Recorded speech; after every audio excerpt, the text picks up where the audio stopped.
말씀 신약 성경 고린도전서 제 15장의 말씀입니다. 15장 1절에서 11절까지의 말씀. 제가 가진 성경책은 신약 성경 281쪽에 있습니다. 신약 성경 고린도전서 제 15장 1절에서 11절까지의 말씀. 성경책이 없으신 분은 앞에 화면을 보셔도 되겠습니다.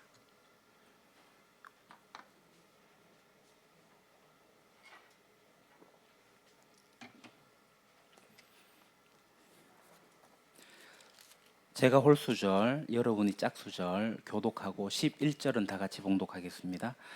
형제들아, 내가 너희에게 전한 복음을 너희에게 알게 하노니 이는 너희가 받은 것이요 또 그 가운데 선 것이라.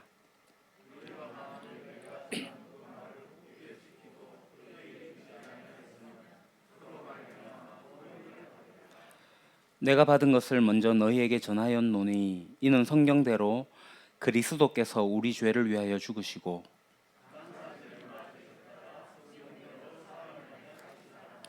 게바에게 보이시고 후에 12 제자에게와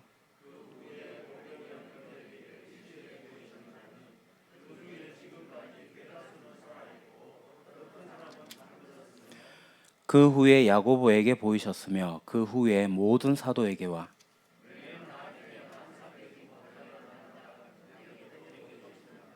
나는 사도 중에 가장 작은 자라. 나는 하나님의 교회를 박해하였으므로 사도라 칭함받기를 감당하지 못할 자니라.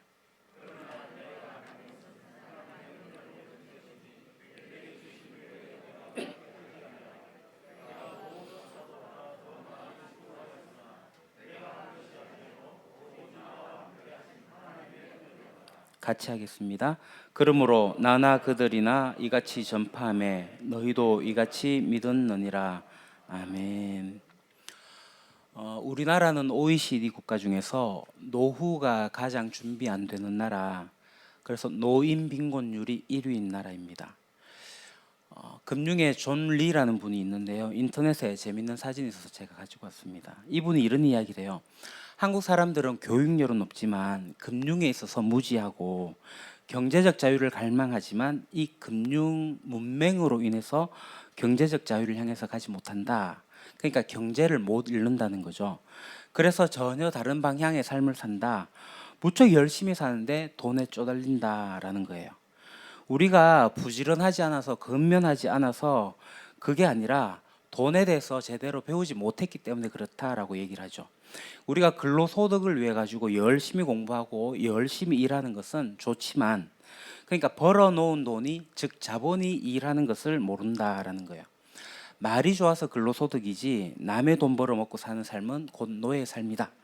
그러니까 노예의 삶은 속박될 수밖에 없다. 어쩔 수 없이 노예의 삶으로 사회생활을 시작하더라도 크기는 최소화해야 된다라고 이런 주장을 하고 있는 분입니다. 그래서 이분이 주장하는 게 뭐냐 하면요, 이거예요. 주식 투자해라. 주식을 안 하는 게 위험한 거지 주식을 하는 건 오히려 안전하다라는 거예요.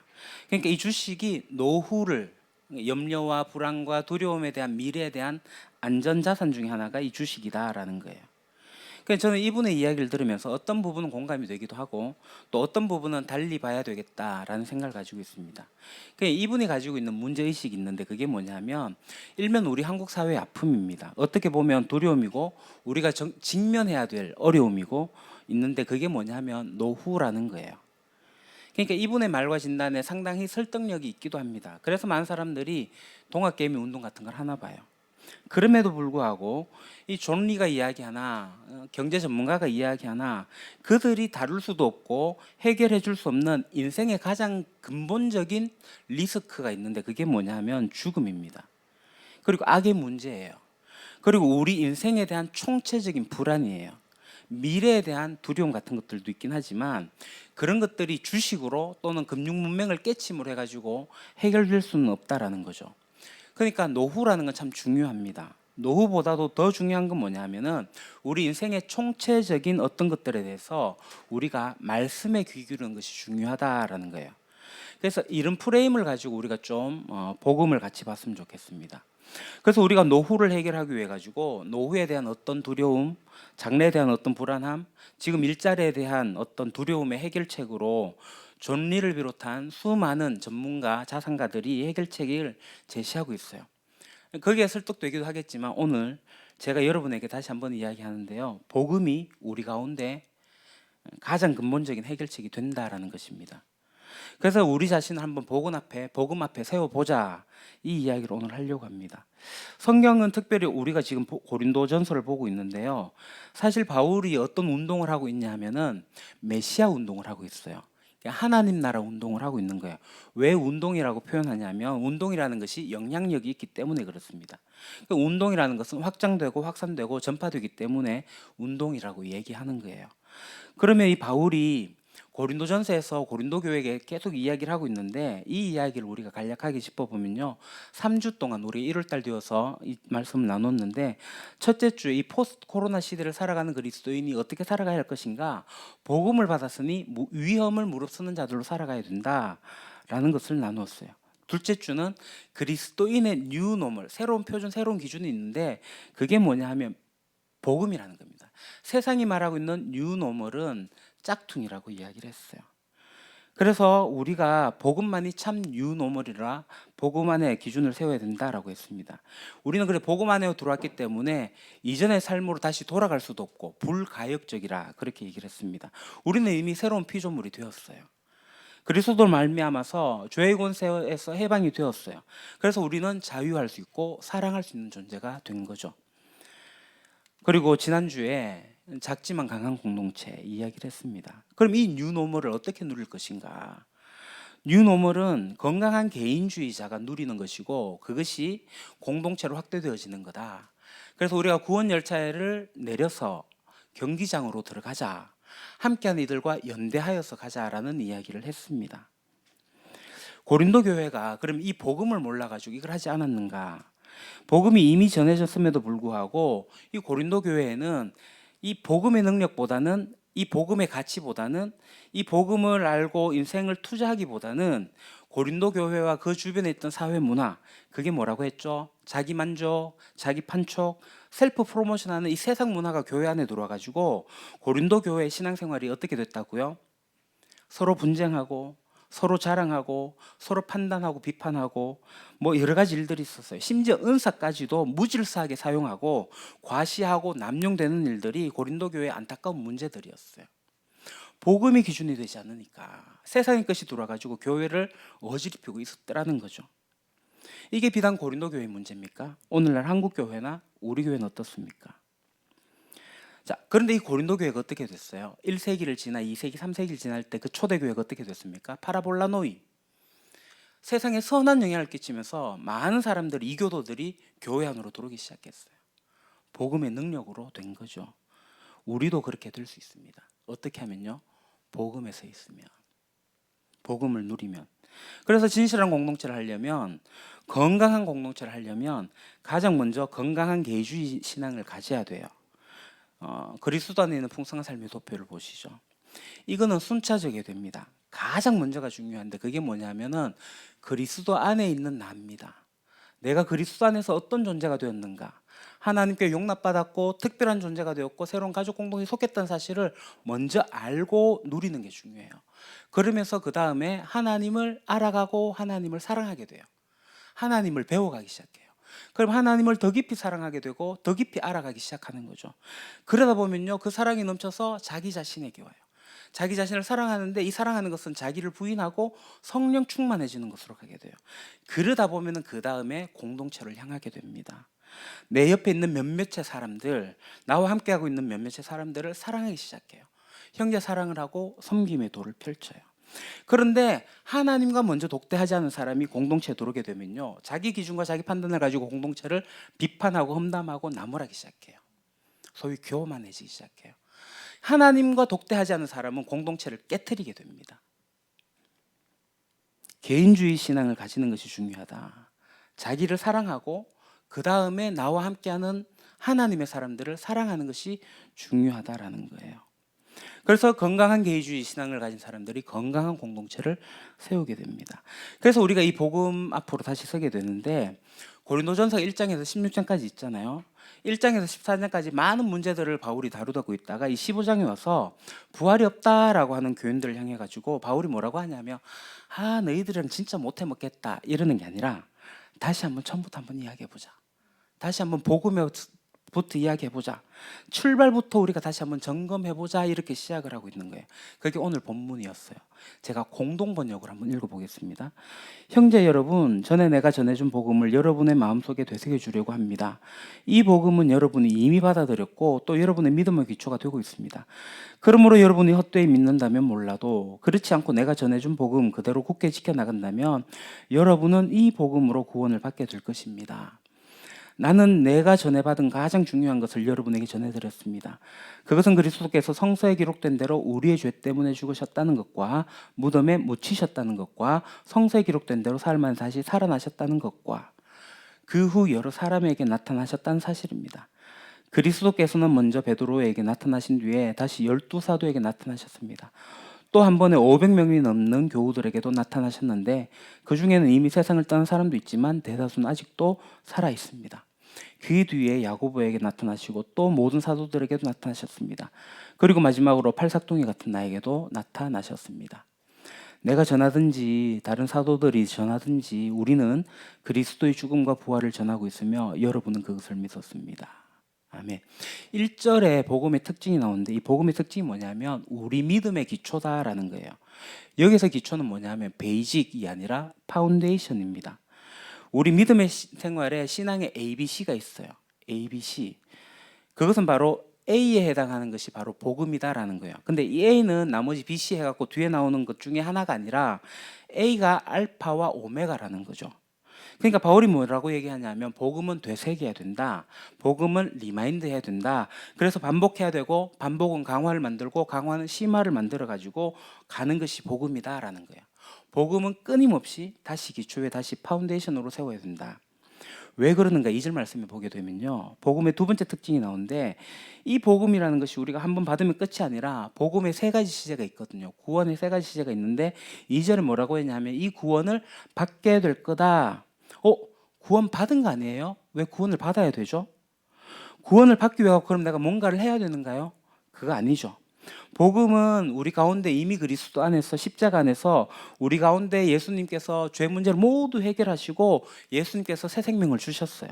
근데 이 새 생명을 주신 것이 화석처럼 어떤 유물처럼 그래 있는 게 아니라 그 복음이 우리에게 와서 나의 현재의 삶을 바꾸고 있고 변화시키고 있고 미래를 바라보게 하는 힘이 있기 때문에 이 구원이 역동적으로 움직여서 구원받게 될 것이다 라고 이야기하는 거예요.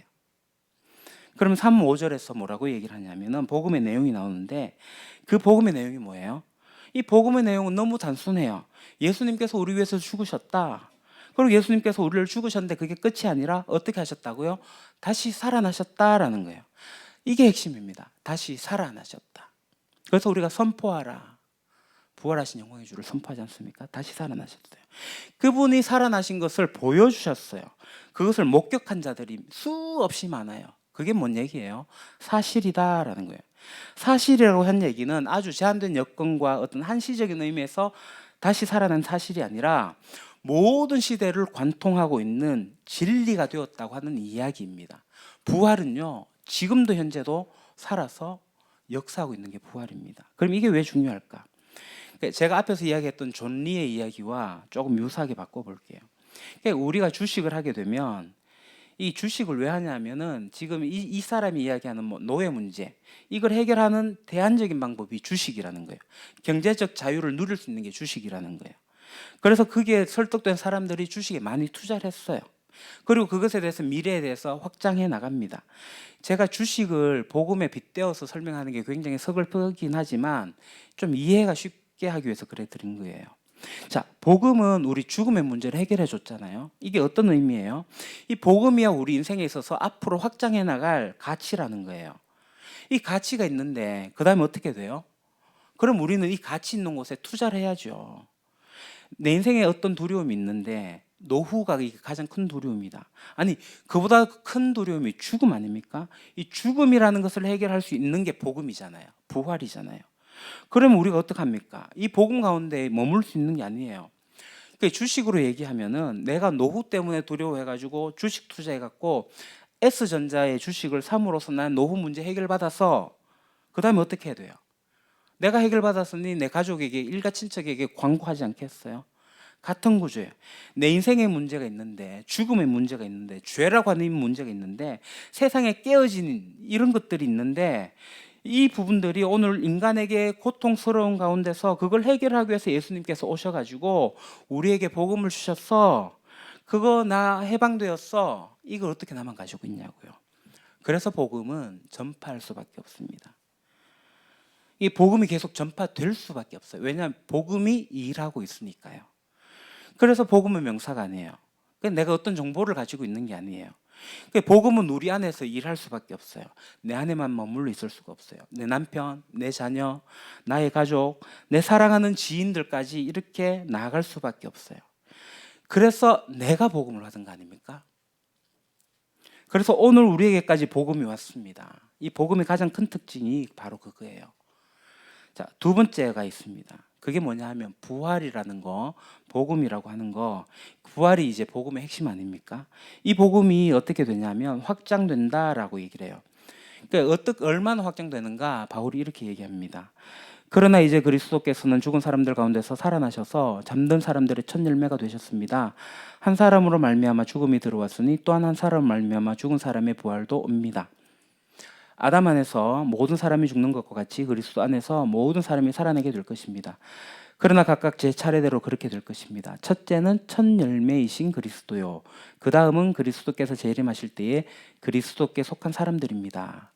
그때가 마지막입니다. 그때에 그리스도께서 모든 통치와 모든 권위와 모든 권력을 패하시고 그 나라를 하나님 아버지께 넘겨드리실 것입니다. 하나님께서 모든 원수를 그리스도의 발 아래에 두실 때까지 그리스도께서 다스리셔야 합니다. 맨 마지막으로 멸망받을 원수는 죽음입니다. 성경에 이르기를 하나님께서 모든 것을 그의 발 아래에 굴복시키셨다 하였습니다. 모든 것을 굴복시켰다고 말할 때에는 모든 것을 그에게 굴복시킨 분은 그 가운데 들어있지 않는 것이 명백합니다. 그러나 모든 것이 하나님께 굴복당할 그때에는 아들까지도 모든 것을 자기에게 굴복시킨 분에게 굴복하실 것입니다. 그래서 하나님은 만유의 주님이 되실 겁니다. 이게 무슨 말인가 하면요, 부활이라고 하는 것이 확장된다라는 얘기예요. 그러니까 부활의 가치가 커져간다라는 얘기입니다. 더 쉽게 말씀드릴까요? 30년 전에 S전자 주식이 주가가 5,000원이었는데요. 지금 그렇지 않잖아요. 그렇듯이 커져 나간다는 거예요. 어떻게 해요? 23절 말씀에 차례대로, 이 차례대로라는 것은 1번, 2번 이렇게 순서가 되는 게 아니라 점증해 이렇게 확장되어져 나간다라는 거예요. 처음에 누구부터 시작되었어요? 그리스도부터요. 한 사람 그리스도에게 부활이 시작되었고 그 다음에 어떻게 돼요? 그리스도께 속한 사람들에게 부활이 확장되어져 나가요. 그 다음에 어떻게 돼요? 이 세상에 주름 잡고 있던 세상의 권세와 권력 그런 것들이 패해진다. 주님 앞으로 그것이 환수되어져 온 날이 온다라는 거예요. 그러니까 죽음마저도 굴복한다라는 겁니다. 그리고 이 모든 일을 하나님 대신하셨던 예수님마저도 하나님 앞에 무릎을 꿇게 돼요. 그래서 하나님만이 만유의 주님이 되시는 새 창조의 날까지 이 복음이라는 것이 한 번도 떨어지거나 쇠락하지 않고 정지되지 않고 모든 우주 가운데 확장되어져 가는 것이 복음이다 라고 이야기하고 있습니다. 그리고 이 말을 쉽게 얘기하면은 부활이 가장 유망한 유망주라는 겁니다. 지금 사람들은 나의 노후를 위해 갖고 어떻게 주식을 해야 되나? S전자 사야 되나? 요즘 외국 거 뭐 아마존, 구글, 애플 뭐 이러고 있습니다. 좋습니다. 우리 인생을 위한 정말 가장 안전하고 가장 강력하고 가장 확실한 유망주가 있는데 그건 바로 다름 아닌 부활이에요. 이 바울이 이야기하고 성경이 이야기하고 있습니다. 부활에 여러분이 투자하면은 반드시 우리는 실패가 없어요. 그리고 무엇을 경험합니까? 마지막 날 기쁘고 영광스러운 날에 만유의 주님과 함께 그 배당금을 나눌 자라는 거예요. 그 몫을 나눌 자라는 거예요. 기업을 유산으로 받을 자가 우리라는 거예요. 그걸 알고 있는데 어떻게 가만히 있습니까? 이걸 안다면요, 위험을 감수하고 내 인생을 부활에 투자하는 것이 맞지 않습니까? 잠시의 위험을 감수하고 잠시의 리스크를 감수하고라도 가장 안전한 곳에 투자하는 것이 맞다는 거예요. 바울이 15장에 연이어서 계속 이야기를 하는데요. 죽은 사람들이 살아나지 않는다면 죽은 사람들을 위해서 세례를 받는 사람들은 무엇하려고 그런 일을 합니까? 죽은 사람이 정말로 살아나지 않는다면 무엇 때문에 그들은 죽은 사람을 위하여 세례를 받습니까? 그리고 또 우리는 무엇 때문에 시시각각으로 위험을 무릅쓰고 있습니까? 형제자매 여러분, 나는 감히 단언합니다. 나는 날마다 죽습니다. 이것은 우리 주 예수 그리스도께서 여러분에게 하신 그 일로 내가 여러분을 자랑스럽게 여기는 것만큼이나 확실한 것입니다. 내가 에베소에서 맹수와 싸웠다고 하더라도 인간적인 동기에서 한 것이라면 그것이 나에게 무슨 유익이 되겠습니까? 만일 죽은 사람이 살아나지 못한다면 내일이면 죽을 터이니 먹고 마시자 할 것입니다. 속지 마십시오. 나쁜 동무가 좋은 습성을 망칩니다. 똑바로 정신을 차리고 죄를 짓지 마십시오. 여러분을 부끄럽게 하려고 내가 이 말을 합니다만 여러분 가운데서 덜은 하나님을 아는 지식이 없습니다. 여기 29절 말씀이 흥미로운데요. 이거 여러분 어떻게 이해하십니까? 죽은 사람들을 위해서 세례를 받는다? 이게 무슨 말일까요? 세례를 받는 게 왜 죽은 사람을 위해서 받는가? 그러니까 이것은 죽은 사람을 위해서 세례를 받는다는 것은 사람이 믿음을 갖고 죽은 친척, 죽은 친척이 누구냐면 나를 전도한 사람이에요. 근데 그 사람을 어떻게 하고 싶냐면은 내가 다시 만나고 싶은 거예요. 내가 다시 만나고 싶어서 1세기 초대교회 때 어떤 일이 있었냐면은 나 세례 받고 싶어라는 거예요. 그 1세기 당시에 세례를 받는다는 것은 굉장한 리스크를 감수하는 일입니다. 박해받는, 기독교인들이 박해받는, 죽음까지도 가야 되는 그 리스크예요. 근데 나 세례 받겠다. 왜 이 리스크를 감수하냐면 나에게 복음을 전해줬던 그 사람을 통해서 무엇을 받냐 하면은 부활이라고 하는 소망에 대해서 받기 때문에 그래요. 부활의 가치를 받기 때문에 그런 거예요. 나도 그 사람이 갔던 그 길에, 그 사람이 했던 그 투자에 나도 같이 하고 싶은데 그게 뭐냐면 세례 받는 거예요. 내가 위험 감수하겠다는 거예요. 그러다가 다시 우리가 그렇게 만나는 그날, 다시 만나는 그날 확신과 믿음이 있기 때문에 이런 자들이 교회에 있었고 그렇게 교회는 자라왔다라고 이야기하고 있는 거예요. 이 말씀이 오늘 우리에게 얼마나 강력한 도전이냐면 교회가 어떤 곳입니까? 교회에 하는 여러 가지 일들이 있어요. 교제도 하고요. 중요합니다. 변혁도 하고요. 봉사도 하고요. 구제도 하고 중요합니다. 뭐 대안적인 어떤 것도 중요합니다. 다 중요하지만 교회에서 가장 중요한 게 뭐냐면 회심이 끊임없이 일어나는 일들이에요. 이 회심은 내가 누구에게 복음 전해서 내가 예수 믿고 세례 받아서 이게 얘기하는 게 아니라 이미 예수 믿은 자들 가운데서도 회심은 날마다 일어나야 돼요. 왜냐하면 부활이 점점 커져가고 있기 때문에 저에게도 회심이 계속 커져 나가야 돼요. 그래서 우리가 풍삼초에서 뭐라고 해요? 두 번째 리커밋, 재헌신. 제가 복음을 들으면 기쁘지만 날마다 재헌신하는 거예요. 회심하는 거예요. 어제 나와 다른 내가 오늘 있는 거고 오늘의 나와 다른 내일의 나가 그렇게 바뀌어 가는 거예요. 왜요? 회심하니까. 저도 완벽한 인간이 아니고 모두 완벽하지 않아요. 근데 주님 앞에 서다 보니까 회심이 계속 일어나게 되는 거예요. 내가 예전에는 짜증냈는데 회심하다 보니 이 짜증하는 일이 줄어들기 시작해요. 내가 저 사람을 비판했는데 회심하다 보니 비판이 사라지게 돼요. 그래서 주님 앞에서 회심한 일들이 저도 일어나야 되고 예수 믿는 사람들 가운데 일어나야 돼요. 왜냐하면 이 부활이 하나님께서 멈추지 않고 부활을 확장하고 부활은 계속 자라나고 있기 때문에 이 부활의 속도를 맞추려면 계속 내가 회심을 해야 되는 거죠. 근데 이 회심이 우리에게 일어나느냐 라고 이야기하는 것은 곧 부활이 확장되고 있느냐라는 겁니다. 그래서 이런 고민을 합니다. 우리 교회의 회심은 얼마나 자라나고 있을까? 주님의 복음은, 우리 하나님의 부활의 복음은 지금 중단되지 않고 가고 있는데 우리는 잠시 멈춤 이렇게 할 수 있습니까? 하나님의 복음은 쉬지 않고 가고 있어요. 그래서 제가 기도하는 중에 결단한 것이 회심의 장을 좀 만들어야 되겠다. 자, 바울은 오늘 이렇게 이야기합니다. 내가 이것 때문에 날마다 죽습니다. 내가 이것 때문에 많은 위험을 감수합니다 라고 얘기를 해요. 복음이 너무 소중해서 이 복음의 가치에 올인하기 위해 가지고 나의 삶의 안전지대, 내가 편안한 곳, 나를 잘 이해하고 나를 보호할 수 있는 곳, 나를 지지하는 그곳을 떠나가지고 내가 위험 가운데 나를 노출하겠다. 어렵고 낯선 가운데 나를 놓겠다. 이게 내가 죽겠다는 거예요. 그러면 이 32절을 보면 맹수를 만났다고 하는데 에베소에서 무슨 맹수를 만나 뭐 사자나 표범이 이런 걸 만났다는 얘기가 아니라 위험을 만났다는 거죠. 굉장히 많은 핍박과 위협과 여러 가지 어려움들을 바울이 이야기하고 있어요. 그런 곳에 놓여 있는 바울. 그래서 바울이 우리에게 고급 정보를 알려줍니다. 그 고급 정보가 바로 뭐냐면 부활입니다. 우리를 두렵게 만들고 괴롭게 만들었던 죽음이 반드시 패배할 날이 온다. 그리고 부활에 투자한 자들 반드시 그날에 어떻게 된다고요? 승리의 찬가를 부르게 될 것이다 라고 이야기합니다. 이 땅에 많은 위협과 어려움들이 있고 우리의 불안과 우리가 추구하는 어떤 것들은 때로는 뭔가를 내려놓는 그런 위험을 감수하고라도 우리는 부활에 투자해야 된다라고 바울이 이야기합니다. 저는 오늘 두 가지 말씀드렸습니다. 이게 어떻게 표현해도 될지 모르겠습니다. 고급 정보를 알려드렸습니다. 서론의 주식 투자에 대해서 이야기를 했는데 제가 주식 투자를 권장하는 거 아닙니다. 오해하지 말아 주십시오.